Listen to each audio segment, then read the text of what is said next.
Welcome to the PCN Capitol Preview. I'm Larry Casper.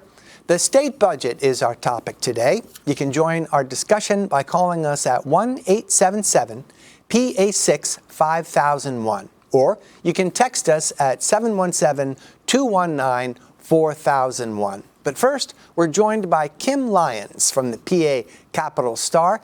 Kim, you filed a story with the headline, PA Department of State announces training team for county election directors. What kind of training do they need? Yeah, so this is something that the Secretary of the Commonwealth, Al Schmidt, has put into place as part of a training to help transition away from, there's been a lot of turnover among county election officials. I think something like 70, he said, have left their positions in the past few months. So there's a lot of institutional knowledge that's been lost, and we have a very big primary and general election coming up. So this is meant to make sure that county administrators, election administrators, have the tools that they need. A lot in the administration landscape has changed, he says, since the last election. So they want to make sure they have the most up-to-date information, that they don't have any issues, that they don't have any concerns, that everyone's sort of on the same page in terms of how to run elections for the primary and for the general in November. So, Kim, just what kind of tools do they need, and why has the landscape changed, as you pointed out, Al Schmidt claimed? Yeah, because there's been so much turnover. That's a very big part of it. There's been so much scrutiny on Pennsylvania on our mail-in ballot initiative. You know, that's still something that's pending before the court, what is going to be allowed on mail-in ballot. So there's a lot that election officials have to watch out for. And there's also been a lot of scrutiny on election officials. Unfortunately, in some states, and here in Pennsylvania in 2020, there were a lot of threats. Al Schmidt was the target of a lot of threats in 2020 when he was in Philadelphia at the Board of Elections there.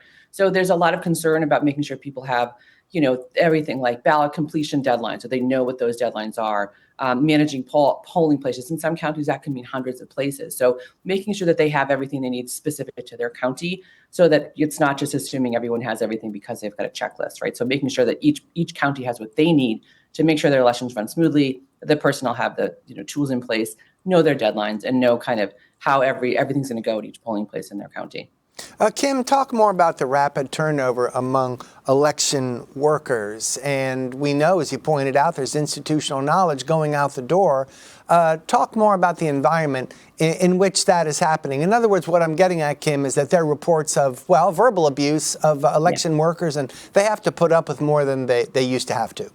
Yeah, they really do. And, Al Schmidt said last month at a luncheon before the PA Press Club, he said, he didn't know of any election directors who were on the receiving end of death threats or anything of that nature prior to 2020. 2020 is really when there was a lot of scrutiny. There was a call for, one party to question the election results, especially in Pennsylvania. Al Schmidt was, personally, like I said, on the end of some of those threats, and a lot more is being scrutinized. The responsibilities are being highly scrutinized. There's, any mistake, he says, no matter how innocent, can be perceived as some kind of grand conspiracy or intentional and malicious, seeking to change the outcome of the election, when in most instances, it's a matter of human error or technical error, most of the time. So that there's scrutiny and there's this assumption that, election directors and election personnel are, in some kind of, malicious intent involved in mistakes that they might make. Sometimes it's just a simple human error or a clerical error or a technical error.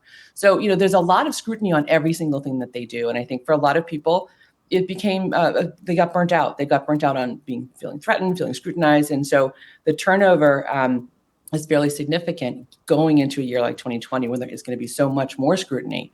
We have the same candidate running for president who questioned a lot of the results in 2020. So it's likely that there's going to be a lot of scrutiny on election directors, and unfortunately, probably on Pennsylvania. Whether we like it or not, we're a swing state, and we're going to have a lot of eyes on us. So I think the state department of the Commonwealth Department of State wants to make sure that these election directors and their personnel feel secure, feel that they know what they're doing, and have the tools they need to make sure that if there's a situation, that they know how to handle it. So, Kim, try to give us some insight into what goes on behind the scenes as far as running an election is concerned. And when that institutional knowledge goes out the door, just what are the specific, you've referred to them as tools a couple of times, what are we losing? Yeah, I think we're losing things like knowing the different precincts in your district, and knowing the people who are in that district, whether it's people who, there's a large elderly population in one precinct, for instance, that might need more help with ballots, that might need more time, knowing, who in your district or in your precinct is going to need is going to have a mail-in ballot, knowing how to handle mail-in ballots, knowing what the latest rules are, right? There's so much around ballots and around voting and around knowing your county and kind of your voters that I think it's really unique to each county. Each county has its own needs. Obviously, a county like Philadelphia or a county like Allegheny, much bigger, much more personnel, but smaller counties might not have as much staff, but may have a lot of people, coming in at a certain time on election day, making sure they have the right staff in place to handle, what might be a busy time versus, another county that might not be a busy time. So I think each county has such unique, needs and concerns that it really varies. But I think ultimately it's making sure that people know their deadlines, know the rules. If someone comes in, do they have to show an ID? If someone, what are the deadlines? When can you start counting mail ballots? There's a lot of really specific rules around that. So I think it's reiterating some of the rules that maybe longtime election officials would sort of know instinctively, but newer people might not know because there have been so many changes. They might not know the latest. So I think that's been the sort of the focus of this initiative, is to make sure that these newer people, newer staff who are, overseeing these elections, understand the rules, understand the latest, and how to handle it for their counties. Kim, one more question. Mail-in ballots have been the subject of lawsuits, as you know. What have we learned about processing mail-in ballots that will be applied to the April primary? In other words, have the rules changed? My understanding is that the latest with mail-in ballots is that if the date is not written on the outside of the envelope by the voter, that the latest ruling from a judge in Erie says that the ballot can still be counted. Now that's being contested in court, may yet change. The Third Circuit has taken up that case, but at the moment, that is the latest. The mail-in ballot deadline to request a mail-in ballot is April 16th. Mail-in ballots, like any other ballot, have to be back to your polling place by April 23rd. So the dates have stayed the same, but the sort of pieces of the puzzle are still being worked out. I mean, the latest is that the very contentious issue of dates on the outside ballot of the mail-in ballot, that was sort of the grounds for questioning it. A lot of the ballots were contested on that basis. That is still working its way through the courts. I would be surprised if we saw any kind of definitive ruling before the primary on April 23rd.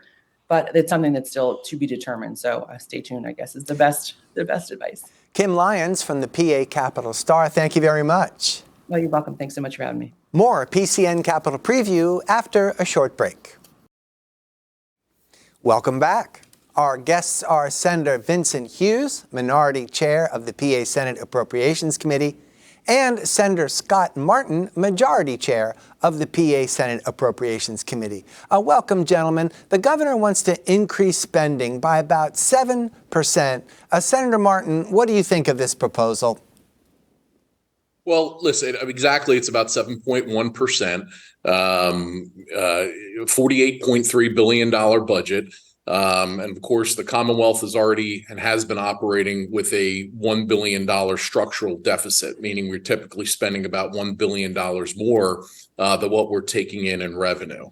I think some of the concerns that we have, last year's budget, the administration was about $4 billion less than our independent fiscal office related to the projection of revenues that came in. And the IFO ended up being a little more right in this. And now the administration with the updated numbers is about $8 billion more in revenue. That's a huge revenue shift that's projected, where we're seeing a little bit of volatility over the last year. We've had a couple good months after a slow start with the different revenues that come in. But what we're really concerned about is the fact that, it's over the last couple of years, there's been a real focus on getting the Commonwealth's finances stabilized. We had enough money 3 years ago to operate state government for 2 hours if we saw even a mild recession that would occur. And so between help from federal assistance that's come in throughout the COVID emergency, and other efforts, we're able to go from one of the worst states in the country related to the money that we're able to have in reserves to one of the ones that's right in the middle of the pack. We recently had some bond refinancing because we saw us move to positive ratings by the Moody's and the Fitch and the S&P, which resulted in savings. But the bigger concern with a significant increase of 7.1% is the fact that when you take money from a one-time pot, meaning from our fund balance or from the rainy day fund, that money's not going to be there again. in the future. So what you have is you have a hole.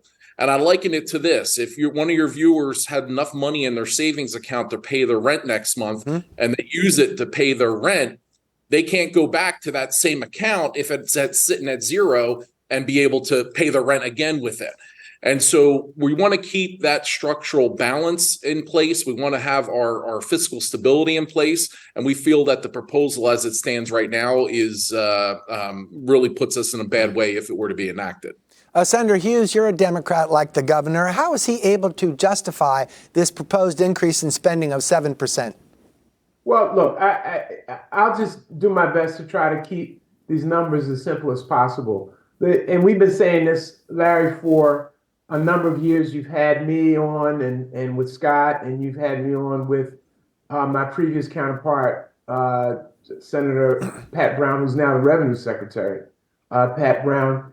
And if you recall in those conversations around this time of the year, for the last several years, the surplus in the Pennsylvania's financial picture has improved dramatically through good stewardship by previous Governor Wolf and now Governor Shapiro, and solid, smart economic supports that have come from our own Commonwealth, but also from the federal government and President Biden and Vice President Harris. So to keep it simple, Pennsylvania is sitting on about $14 billion in surplus revenue.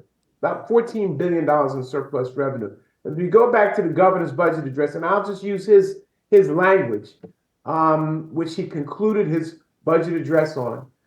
If we spend or rather make the investments that he proposed in his budget proposal, that $14 billion would be $11 billion. So we would, at the end of it, after all of the investments that he's projecting to make, we would still have about $11 billion in surplus revenue available to help us make additional investments as the years go on, and also protect the Pennsylvania's economy and Pennsylvania's people in case there's some kind of economic downturn, which at this point, no one is really projecting right about now. No one is projecting an economic downturn. I will remember, Larry, you probably will remember this as well. About a year ago, there was a lot of projections of doom and gloom. You know, the sky's falling, a recession is coming, Well, it never happened. And quite frankly, it's kind of like the total opposite. Unemployment is the lowest that it's ever been in the history of the country and most specifically in the history of Pennsylvania. The stock market continues to break new ground. And so things are going in an extremely positive way economically, both nationally and at the state level. And what we've got to do is make wise and smart investments into the needs of the people of the Commonwealth of Pennsylvania, so that when we make those investments, we make them in such a way that this economic reality will continue in years to come. So things are going in the right direction.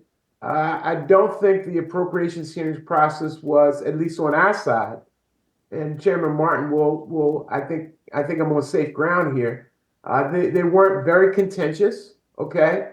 We moved through the hearing process, asked a lot of questions. Since then, we've been getting a lot of responses, a lot of email and letters from the various cabinet secretaries as follow-up information. And I'm hoping that over the next several months, that we can get to June 30th and have all of this wrapped up.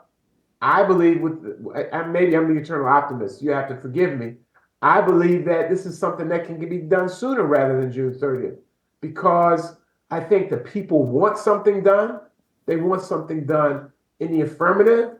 They want to see investments like the education investment, which the courts are mandating for us to make.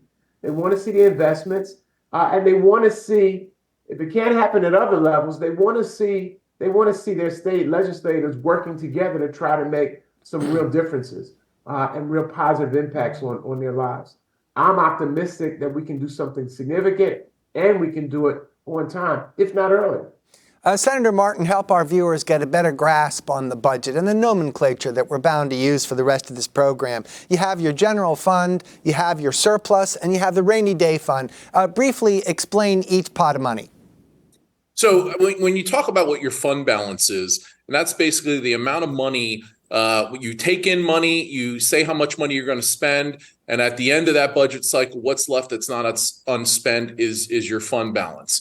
Your rainy day fund is the money that you take from that end of day, surplus you may have, and you put it over into your savings account, if that's a way to look at that. Most folks that are in the business of accounting recommends that a government entity has between 12 to 15% of what their budget operating costs are in their rainy day fund. We currently are sitting close to about 12%. But when you hear that stuff, though, what's important is, and hopefully people can liken this to how they manage their own household funds, is that you're also looking beyond right now, the here and now. We have to look in the future. Some people want to look 5 years and have planning years. For me personally, I always like to look at a 3-year window to make sure that you're not setting up either massive program cuts or massive spending hikes. And what we're seeing over the planning period is about a $14 billion difference between if we would enact the governor's current budget. And keep in mind, we believe that he is underspending in the future planning years on some major ticket items like education and whatnot. But even if we include historical averages, we believe he's about $14 billion off. And so I look at that 26-27 budget that's coming up. That's 2 years from right now that we'd be voting on that. If we would enact this budget with this amount of spending at 7.1%, things will seem okay in the first year.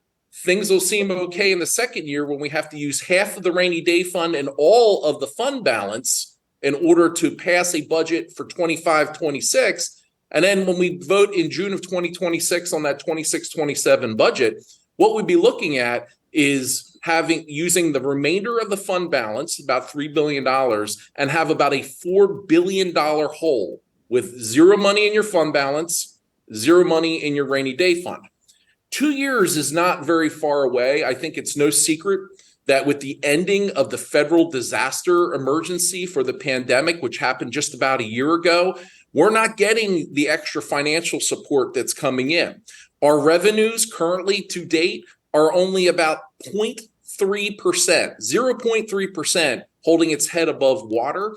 And I don't see where anyone could look at what's coming up here in the future, especially in a very inflationary time when everyone's costs for now over the last couple of years have gone up tremendously, that we're going to be able to sustain that. So yes, we want to make wise investments right now and be good stewards of the taxpayer dollars, but we have to be able to look at that short-term, near-term scenario that we're not putting something in place that we got to rip the carpet out from under it, or in an inflationary time where costs have already gone up, that all of a sudden we're going to say we got to increase taxes to make up the difference, and what burden that would place not only on Pennsylvania families, but really the core backbone of our economy, which is our small businesses.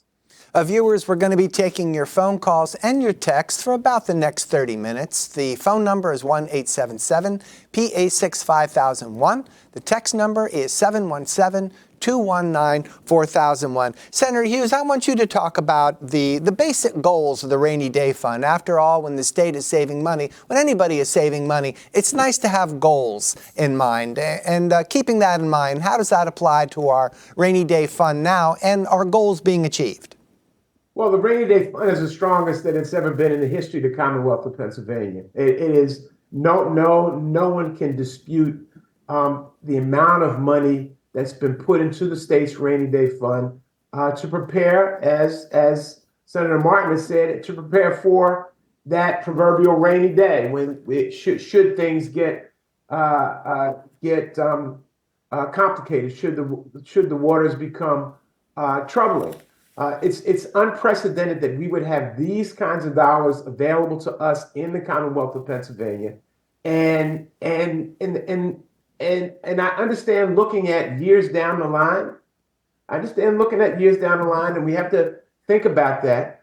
But we also have to think about the current situation that's in front of us. We have to think about the reality of what's going on in front of us, because we only budget 1 year at a time. We only do it 1 year at a time. We don't do spending, budget spending for 3 years, 4 years, 5 years down the line. We do it 1 year at a time, so we have to deal with current circumstances, current situations. We could have a totally different political picture 3 years, 4 years down the line. Look, and Scott will appreciate this. Excuse me, Senator Martin will appreciate. The Eagles could win the Super Bowl. All right, in the next couple of years, that would have a huge economic impact to the Commonwealth of Pennsylvania.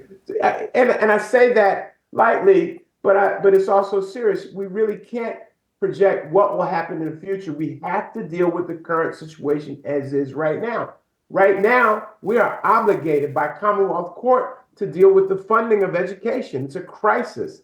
February 6th of 2023, the Commonwealth Court ruled, President Judge of Commonwealth Court ruled in an 800-page decision that Pennsylvania was funding its K-12 education system unconstitutionally, right, inadequately, and inequitably, and has mandated that we fix that.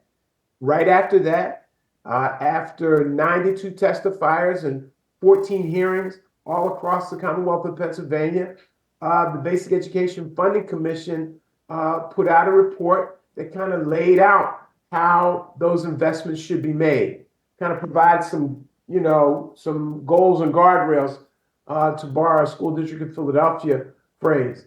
And then the governor following that is proposed about a $1.4 billion investment in education, substantial amount of those dollars to go to deal with the issue of inequity, inequality, and inadequacy. And it must be said, we cannot rush past this point of the conversation. There are school districts that are spending, in my own school district here in Philadelphia. I'm 4.8 mile walk from the steps of Overbrook High School to the steps of Lower Merion High School. If basketball is your point of reference, Wilt Chamberlain's High School and Kobe Bryant's High School. There's about an $8,500 difference in what is being spent in Lower Merion School District than in the Philadelphia School District. Philadelphia School District woefully, as is the case of hundreds of school districts across the Commonwealth of Pennsylvania, woefully, unconstitutionally underfunded. That's got to be addressed. Commonwealth Court said it has to be addressed. Basic Education Funding Commission gave us a pathway to get it addressed, and the governor has proposed a way for us to get that addressed. Now, we can ignore that, but we ignore that at our own peril. We put our children in jeopardy, and our schools in jeopardy, and we face crisis locally. And if we ignore it, we put pressure on local taxpayers to have to come up with the extra funding. If we respond to the governor's budget proposal, we can put a down payment in place to help deal with the issue of equity, adequacy, constitutionality, and also reduce the pressure on local taxpayers. And that's a very significant thing that we can't lose sight of in this conversation. So I get thinking about 3, 4, 5 years down the line. I understand that. I know we don't have a crystal ball on that. I know some of our prognosticators have been dramatically wrong in how they project things. And I know we have to govern in the moment, make smart investments, make wise investments so that they benefit the people currently, but also benefit the folks down the line. Senator Martin, you heard Senator Hughes talk about the Basic Education Commission's report, and you're being in the majority. I want to hear what your takeaway is on the report. In other words, what are the major recommendations of the report that stand out to you? Well, listen, I think every child should have an opportunity to receive a quality education. And reading that report, you can find many different ways that you hope to achieve that.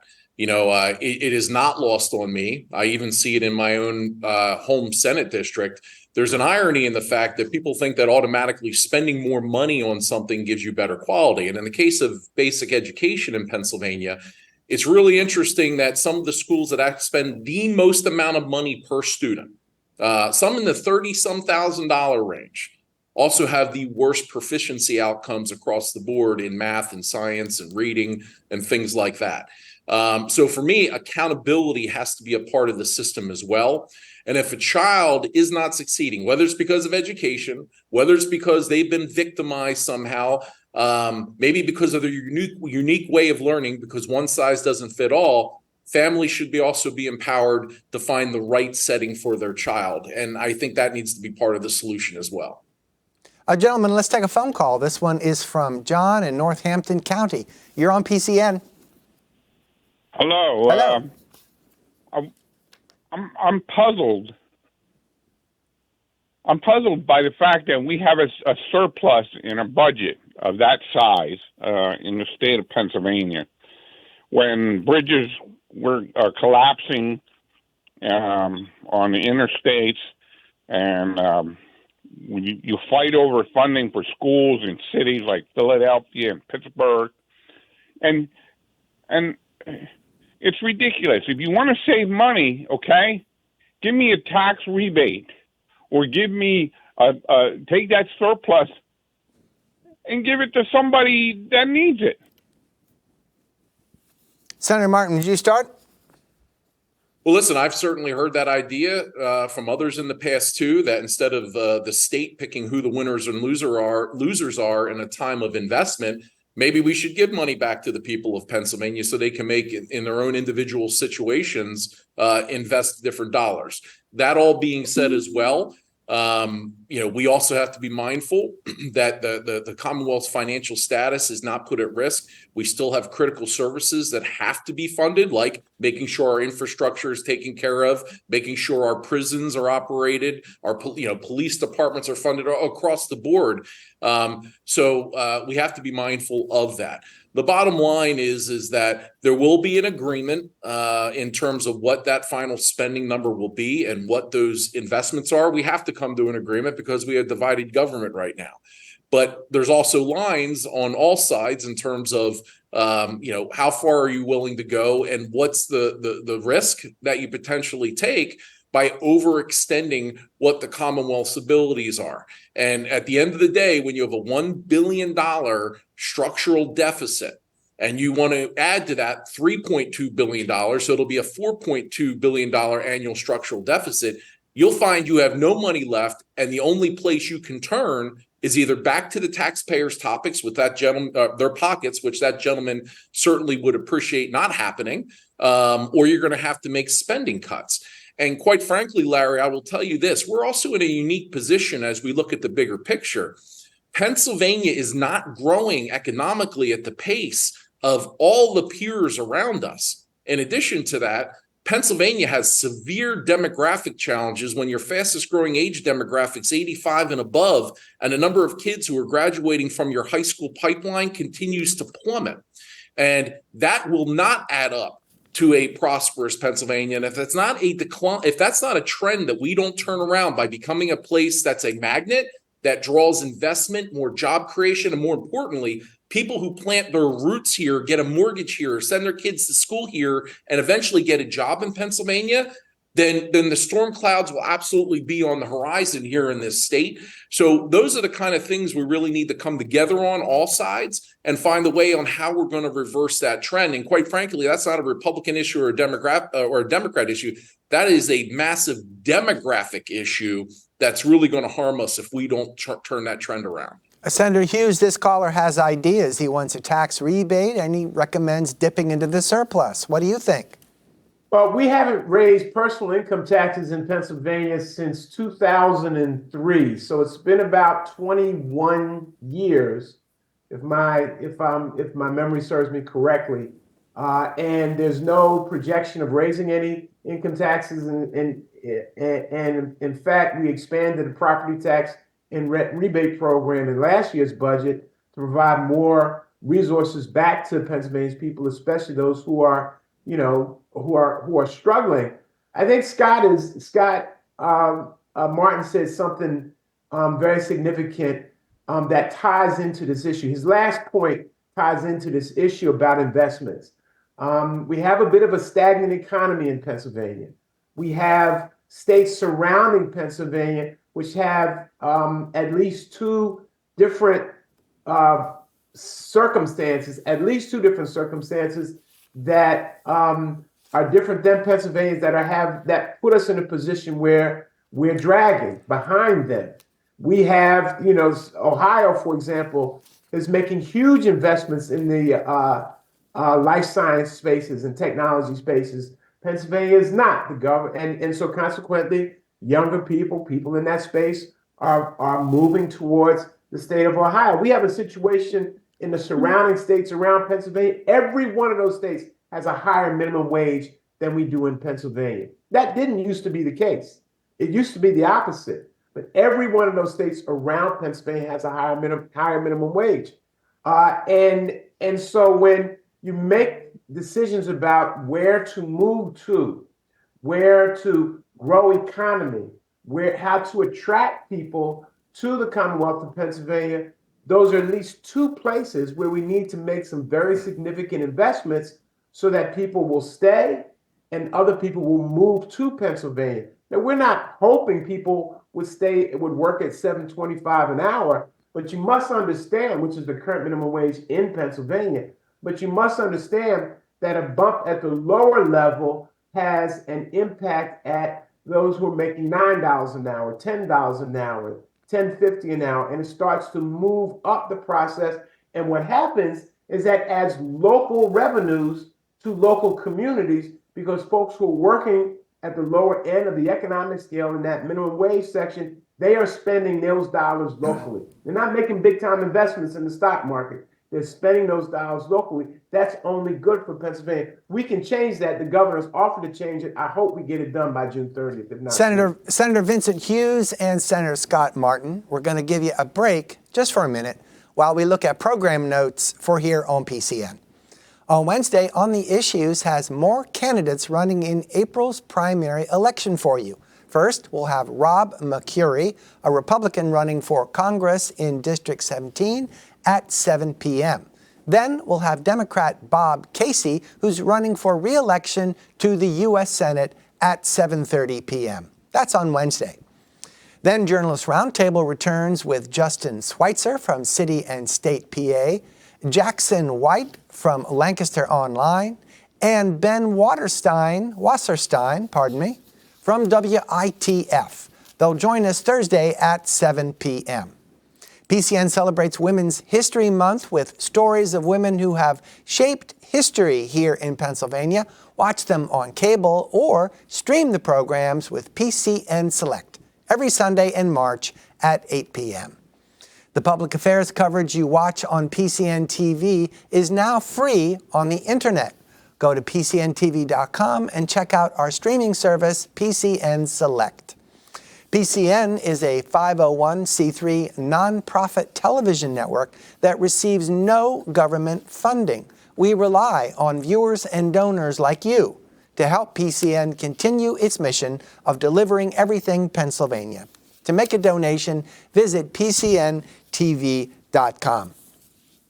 Gentlemen, I want to ask one more question about education. Let's return to that just for a minute, because as you pointed out earlier in the program, you have completed your budget hearings, and that's when the cabinet secretaries and department heads show up for hearings. And your colleague, Senator Kristen Phillips-Hill, said she was disappointed that the education secretary didn't show up at the education budget hearing. Senator Martin, did you miss that part of the puzzle? I think what she was referring to was the Basic Education Funding Commission meetings that he didn't. And that he was obviously present for our budget hearing. I believe Senator Hughes and he was right in front of us. So he was there for that. I think she was one of the chairs of that commission, she pointed out about the commission hearings. Let's talk about higher education, gentlemen. And we know the governor is proposing limiting tuition at the state system schools if the income is $70,000 a year. That's the limit. And $1,000 would be the maximum tuition. Is this kind of proposal getting any traction with lawmakers, Senator Hughes? Yes, there's a lot of interest in the governor's attempt to try to restructure higher education in Pennsylvania and make it more efficient, and make it more cost effective for Pennsylvania families. The idea of taking a median household income of $70,000 and them having to only spend $1,000 per semester is very appealing to families all across Pennsylvania. Unfortunately, Pennsylvania ranks in the bottom tier with respect to state support for higher education. I want to say 45. I could be off by a few. I hope it's not worse than that. And so this is the governor's finally tackling this issue and trying to drive some huge new resources into the space to make it more financially feasible for Pennsylvania families to attend college in Pennsylvania. The whole thrust of it is to deal with this issue of more and more jobs are being created, Larry, that have a requirement of having a college degree or a certificate of some kind or a license of some kind.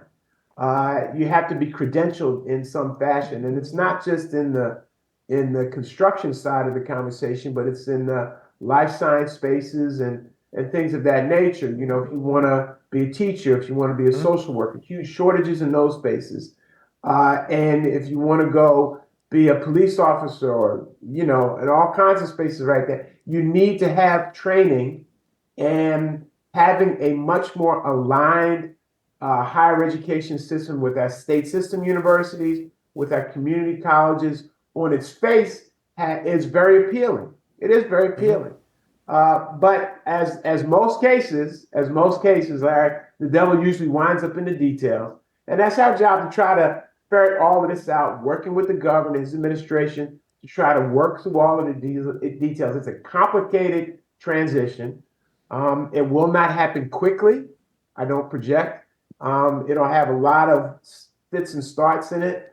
But getting to the original notion of making higher education much more affordable in Pennsylvania is very appealing to legislators on both sides of the aisle. We just got to figure out how to do it and what's the most effective way to get that help to Pennsylvania students and their families.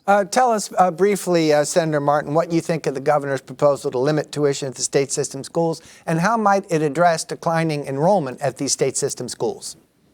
Well, listen, I think when you talk about using taxpayer resources, you're talking about investing. And this issue is one of the most critical issues related to turning around the demographic challenges. You know, how do we draw other kids here from other states, just like they're doing to us, and keep them here? But most importantly is, are we investing in areas that will have a return for Pennsylvania's taxpayers? When we're in an era where we have shortages of teachers, trades, folks in the trades, which is a huge issue, folks in the criminal justice system, including correctional officers, and teachers. Why aren't we investing more in certain career fields, dangling the carrot more, sweetening the pot more, and get them to commit to staying in Pennsylvania if we help them? You know, there's an irony when we talk about higher education. You know, the number one state in the country that funds higher education is Alaska.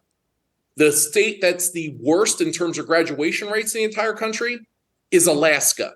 And so when you look at how you're investing money, that's important. You know, I always say this, and people, my time on the board of governors with the state system is there's two sides of a ledger, right? You have where the money's coming from, and that's either students, whether they're borrowing it or whoever's paying for it, or the taxpayers. But what about the other side of the ledger? Why is Pennsylvania's higher education one of the highest in the country when it comes to cost? So we have to look at all those things.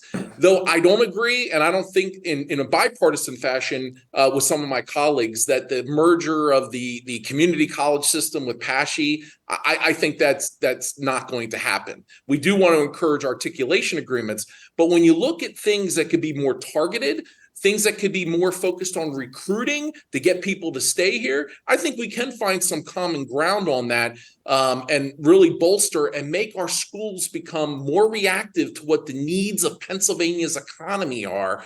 I think that would be huge, especially for a state that needs those employees and that also needs to grow. And so hopefully we can come to some agreement on certain pieces of the governor's proposal. Here's a phone call from Clearfield. Robert, you're on PCN. Okay, good morning. No, panelist, he said, I'm telling you something with complete seriousness. Both are from eastern Pennsylvania. And he said it clearly, the political focus and powers continuously shifted ever more toward eastern Pennsylvania. In fact, I see and hear public officials, both elected and appointed, who now continue to refer to Harrisburg as central Pennsylvania. And every time he's in Pittsburgh, I marvel at how it has become so closely aligned with Ohio and West Virginia. And I know people in Pennsylvania political power who, as far as they're concerned, the Pennsylvania's westernmost border is the Milesburg interchange. So isn't it about time to give some serious thought to redrawing the state map? You'll have this in the east, a downsized Pennsylvania, which is clearly the focus today, and then perhaps people west of the mountain could look and see if maybe Ohio, West Virginia, and New York would actually want to expand their borders and take us on, rather than to continue to be what is becoming an afterthought in Pennsylvania politics. So just your thoughts on this, gentlemen. He said, and I'm serious. I think it might be time to take a closer look. Thanks much. I can start off on that. Listen, I'm in Western Pennsylvania. When you talk about Pennsylvania, every census that goes by, we've seen about, in certain areas of the state, a 10% drop in population. And that's reflected as we lose congressional representation every time there's, I think, 10 straight censuses, because we're not keeping pace with revenue growth. And though I don't want to, see Western Pennsylvania become part of Ohio, what I absolutely would like to see is Pennsylvania adopt more friendly policies like Ohio has done, specifically around energy. When you want to talk about a lot of folks who've left Pennsylvania, who've taken their job skills and have moved to places like Ohio and West Virginia that are much more friendlier with the energy sector, especially baseload capacity, that is a big loss for Pennsylvania, something that's under our feet that not only powers our homes and keeps energy affordable and keeps our grid reliable, but also is thousands and thousands and thousands of Pennsylvania jobs. And unfortunately, as we're seeing a lot of policies that are including the prospect of Reggie that's in the courts and Reggie Light that the governor's proposing, what we're seeing is the exact opposite, and that workers, they don't want to be retrained to squeegee solar panels. They want to take their ability as a welder or a pipe fitter, and they'll take their families and move to places where there's opportunities for them to apply their skills. And what we've seen a lot are a lot of folks from Western PA who have moved to Ohio, moved to West Virginia, because they're able to apply their jobs there. This is one of the most critical issues that is central to Pennsylvania's economic and demographic turnaround, and that is us embracing energy in a safe way, in an environmentally safe way, but to grow the jobs. If anyone's been paying attention to see the PJM grid operators ringing the alarm bells that in a few short years that we are not going to be able to address and generate enough energy to power our homes, our family businesses, our nursing homes, our hospitals, our schools. That is, really scary when you think about the fact that we've already experienced rolling blackouts a year ago, where they were warning us to turn off Christmas lights and saying that we're going to have issues. We have to make sure that as technologies improve, where you see intermittent sources of energy being utilized in places, that it's not at the expense of baseload capacity and all the negative implications that come with that, which could be higher energy bills, loss of jobs, and sadly enough, a grid that could possibly fail. And so this is one of the most preeminent issues facing Pennsylvania, and one that's so intricately tied to the Western population, economic, and demographic issues that gentleman references. Senator Hughes, help us understand a point Senator Martin made a minute ago. You heard him refer to Reggie and Reggie Light. And this has to do with the greenhouse gas emissions from power plants. There's a new plan that would make power plants pay for making greenhouse gas emissions. And there's the Reggie plan, which is tied up in the courts. And now, as Senator Martin said, the governor has proposed his own plan.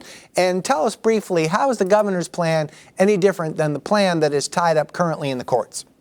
Well, first of all, before I get that and get to that, Scott, I would just suggests that none of us have an interest in lopping off a significant portion of the Commonwealth of Pennsylvania and ceding it to New York or Ohio or West Virginia or anything like that. That is not just that's nonsensical. That kind of idea, that kind of conversation. If I'm going to spend more time, if I'm going to spend my time, I'm going to spend my time thinking about the education conversation. I'm going to spend my time thinking about how we can grow Pennsylvania's economy so that every sector, every community in Pennsylvania, including and especially those in the western section of Pennsylvania, get the appropriate investments so they can do a restructure of their local economy and grow it anew, make it 21st century, make it consistent with the incredible advances in technology that are happening right now. The governor calls in his budget for a $600 million investment in that space, in economic development, where essentially every section of the Commonwealth of Pennsylvania can kind of come up with their own ideas, come up with their own plan, and those dollars get invested locally. That'll be one of the largest new investments that we've had in economic development in the Commonwealth of Pennsylvania in many, many years. Those are the things that the housing conversation. People think that housing and access to affordable housing or workforce housing, if you're a teacher or a nurse or someone like that, a police officer, a public servant, whatever, it's very hard for you to get housing that is affordable, that is of some level of quality. We need to be investing there, and it would be helpful to have some of our colleagues from. I'm going to be gentle with this, Scott Martin. It would be helpful if some of our colleagues from all across the Commonwealth of Pennsylvania would help with making that a priority, because the truth of the matter is that's not just a Philly solution. That's not just a Pittsburgh solution. It's not just a Harrisburg solution. That those rural communities in Pennsylvania benefit dramatically from those kinds of investments that we've been proposing that have, in some respects, kind of fallen on deaf ears.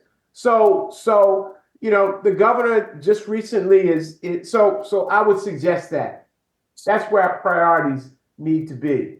I would offer, the governor has offered a new proposal about a week ago on how he wants to do energy. Pennsylvania has capacity for all kinds of energy development, especially in solar, especially in wind, that is not being looked at or invested in with the level that it should be. And that, like the state budget, we're going to have to ferret through a lot of the details, go through a lot of the details of his proposal to see if it can get the kind of attention. But I appreciate the fact that he's trying to break through this logjam that we've had for many years with the Reggie conversation and try to come up with something that is 21st century, that is cognizant of the assets that the Commonwealth has, and is also environmentally responsible. We cannot leave out the conversation as it relates to the potential devastation that's happening with our environment. We got to make that part of the conversation. So I appreciate what the governor trying to get off the rail that's been kind of stuck and kind of come up with a new rail that we can go on and offer it into the conversation. All right, gentlemen, thank you very much. We're going to have to end it there. Our guests have been the chairs of the PA Senate Appropriations Committee, Senator Vincent Hughes, Minority Chair, and Senator Scott Martin, the Majority Chair. Thank you both. Thank you, Larry. PCN's Ellen Frantz talked to Senator Lindsey Williams about stopping the expansion of cyber charter schools in Pennsylvania. You are proposing a moratorium on cyber charter schools. Why? So this was prompted by, we've had 8 years of in-practice moratorium under Governor Tom Wolf. We have 13 existing cyber charters. All of them are underperforming for students, and where third grade reading level is, about 25% lower in cyber charter schools. Seventh grade math is about 25% lower in cyber charter schools. And Governor Shapiro's administration approved a new cyber charter. It was backed by a for-profit corporate entity that had deficiencies in its application. It was its third time applying and was still approved despite these deficiencies and the ability to be put on immediately on a performance plan. And I've had 450 school districts begging for cyber charter reform in terms of funding and accountability for taxpayer dollars. And so it was just, that was the momentum for if this is a change in the procedure of the administration to be looking critically at how we approve and hold cyber charters accountable for academic performance, then we should have a moratorium until we get that sort of situated. Why does this moratorium differentiate cyber charter schools from in-person charter schools? So cyber charter schools are authorized by the state, by the Department of Education. So they are the sole authorizer of cyber charter, and then students across the Commonwealth can apply to go to that cyber charter school. Brick and mortar charters are approved in individual school districts, and there are multiple authorizers of brick and mortar charter schools. How are these cyber charter schools funded? They are funded with your tax dollars. So right now, when there's an average cost per student, that when a student leaves a traditional public school and goes to either a brick and mortar or a cyber charter school, that money follows them. In the cyber charter space, that has been particularly problematic because there's no differentiation between the cost to educate a student. So it's a lot less expensive to educate a student in a cyber charter setting because you don't have buildings, lots of you don't have heating and electric costs, those sorts of things. So it's actually much cheaper. So a lot of cyber charters are getting more money for the student, and those are taxpayer dollars. And we've seen, even just in a single year alone, cyber charters have spent $17 million of taxpayer money on purchasing advertisements at local sporting events and advertising that these are free, and they are not free. They are your tax dollars. So do cyber charter schools get the same amount of tax money as public schools, or is there a difference? It differs widely per school. So it is the sending school and what that average is. So they're, regardless of the education and what it actually costs for that student, they could get, for one student, they could get $10,000. For another student, they could get $25,000. It's not tied to what it actually costs to educate that student. And it is also even worse when it comes to special education students. In our traditional public schools, special education is tiered. There's 1, 2, 3. The first tier being you need 1 day of speech and language, to the third tier meaning you need a one-on-one teacher's aide, which is very expensive. When a student has an IUP at either a brick and mortar charter or a cyber charter, instead of tiering those rates, they automatically get a tier 3 rate. So even if the student in that cyber charter program just needs 1 day of speech and language, they'll get the full costs of a special education student, which could be $50,000, $60,000, $70,000. And what happens is that student doesn't need that support, and that money is then not left in the traditional public school where those special education students really need that money. And most of those high need students are actually remain in our public schools because our cyber charter programs don't have the necessary supports for them. So the vast majority of students who need those services are denied those funds. And as a result, our school districts then turn to local taxpayers and raise property tax rates because they cannot keep up with those costs and that money that is going out the door. We used to have a cyber charter, both a cyber charter and brick and mortar. It was just a charter school reimbursement line item in the budget where the state would backfill what went out to cyber charters to make sure that the home school district wasn't at a disadvantage. And we don't have that anymore. It's zero and has been for a number of years. So those dollars just keep leaving a local school district, and you are seeing that reflected in your local property taxes. Lastly, earlier you mentioned how cyber charter schools students, their test scores in both English and math are about 20%, more than 20% lower than those students in public schools. How do you think that cyber charter schools could fix problems like this? So I think there are accountability measures the state can be more impactful in putting into place and supporting these cyber charters and addressing those issues. For a while, something I learned towards the end of Governor Wolf's administration was that the department didn't actually have a process for reviewing and evaluating and then revoking cyber charters. They're working on that process now, which I don't want to approve any more schools until that process is complete. So that way, if a school needs to be on a performance plan, the Department of Education is looking at that closely, giving the school supports, and helping to make sure that students are achieving what we expect for all our kids. Senator Lindsey Williams, thank you for your time.